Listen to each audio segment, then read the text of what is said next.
Hello everyone and welcome back to our Spring and Spring Boot development course. In this video, we will be setting up our local environment so we can start coding with Spring and Spring Boot. First, we will be installing JDK 17 LTS, which is the latest long-term support release for the Java SE platform. We have two main options for installing JDK, OpenJDK and Oracle JDK.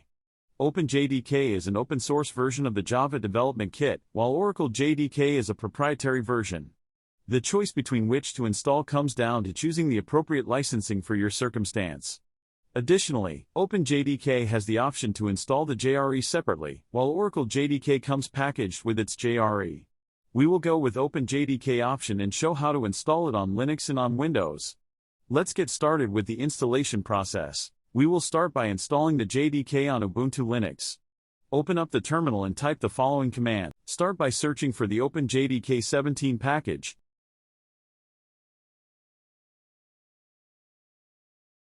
And then install it.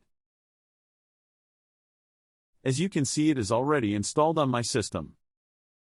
You can have multiple Java installations on one server.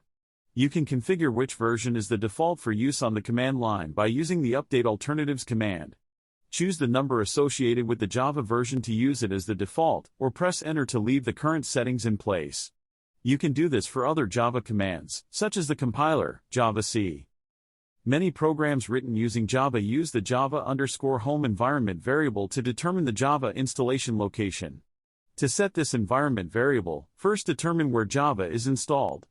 Use the Update Alternatives command. This command shows each installation of Java along with its installation path. Copy the path from your preferred installation. Then open /etc/environment using Nano or your favorite text editor.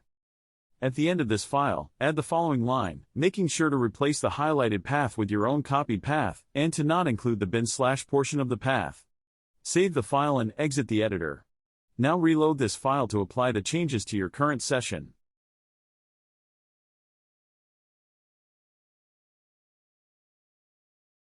Verify that the environment variable is set. You'll see the path you just set.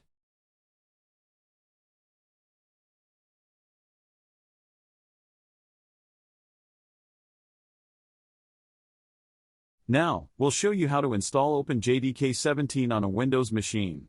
First, let's head over to the OpenJDK 17 download page and download the appropriate file for our system.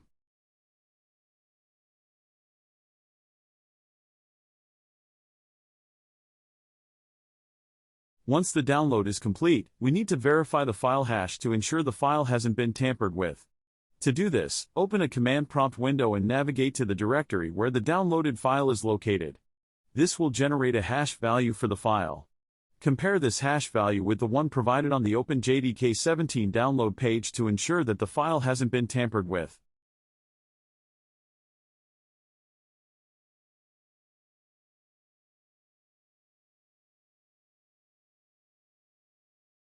Next, we need to set up the path environment variable to ensure that our system can find the Java binaries.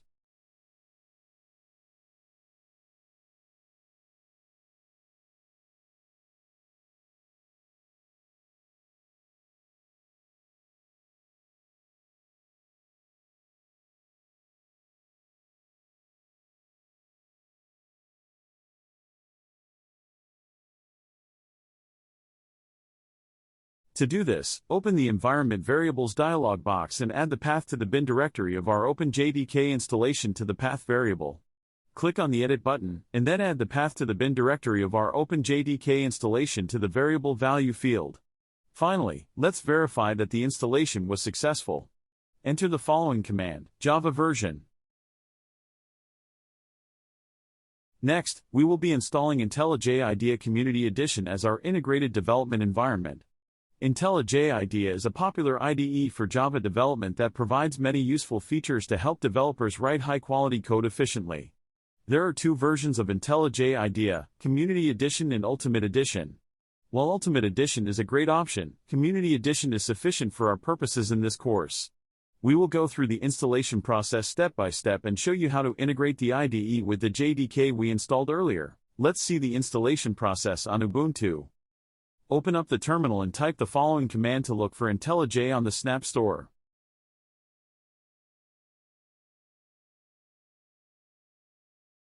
Then enter the following command to install it.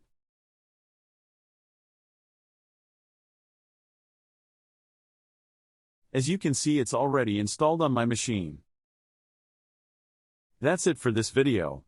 Now you have your local environment set up with all the necessary tools for Spring and Spring Boot development. In the next video, we will start building our first Spring application, so make sure to stay tuned.